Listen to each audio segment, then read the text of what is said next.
মানুষের মন জয় করে ফিজিক্যাল হওয়ার গোপন তথ্য। হ্যাঁ, আজকের ভিডিওতে আমরা এই বিষয়টি জানব। ভিডিওর আগে একটি কথা উল্লেখ কর, ভিডিওটি বাচ্চারা দেখবেন না, দোয়া করবেন। তো চলুন এবার মূল ভিডিও শুরু করি। 1. শ্রদ্ধা দেখাও, আগ্রহ দেখাও।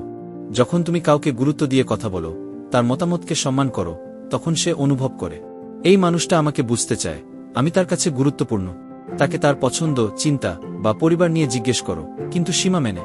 কখনোই ব্যক্তিগত বা স্পর্শকাতর বিষয়ে হুট করে প্রশ্ন করো না। 2. নিজেকে গুছিয়ে উপস্থাপন করো। তুমি কেমন পোশাক পরো, কেমন কথা বলো, কিভাবে হেসে কথা বলো, এগুলো সবার মনে প্রভাব ফেলে। আত্মবিশ্বাস, ভদ্রতা, চুম্বকের মতো আকর্ষণ। নিজের ভাষা, ভঙ্গি এবং উপস্থিতি সুন্দর রাখো। সস্তা বা চাটুকার ধরনের কথা না বলে বাস্তব এবং মজার ভাষায় নিজেকে প্রকাশ করো। 3. সহানুভূতি ও সহায়তা দেখাও।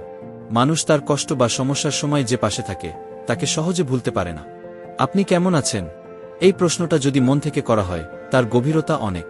সাহায্য করো, কিন্তু বিনিময়ে কিছু পাওয়ার আশা রাখো না। 4.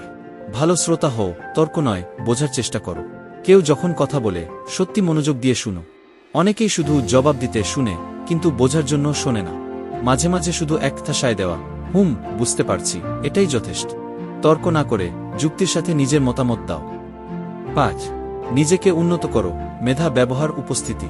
তুমি যখন নিজের কাজ, লক্ষ্য বা দক্ষতায় উন্নতি করো, মানুষ স্বাভাবিকভাবেই আকৃষ্ট হয়। পড়াশোনা, দক্ষতা কিংবা ছোটখাটো ভালো কাজ, সবই তোমার চরিত্রের পরিচয়। সময় নিয়ে নিজের ভেতর একটা ভালো মানুষ তৈরি করো, সবচেয়ে শক্তিশালী আকর্ষণ ওটাই। অতিরিক্ত টিপস। রসবোধ, হালকা রসিকতা মানুষকে স্বস্তি দেয়, কিন্তু সীমা মেনে। নজর দাও, নজর কাড়ো না। অহেতুক দৃষ্টি বা দৃষ্টির খেলা অনেক সময় বিরক্তিকর হয়, বরং স্বাভাবিক আচরণেই প্রভাব তৈরি হয়। সতর্কতা। অন্যের সম্পর্ক বা দাম্পত্য জীবনে হস্তক্ষেপ কখনোই ভালো ফল দেয় না, এটা না সামাজিকভাবে, না ধর্মীয়ভাবে। সব সময় নিজের সীমা বুঝে চলা এবং অন্যকে সম্মান করা উচিত।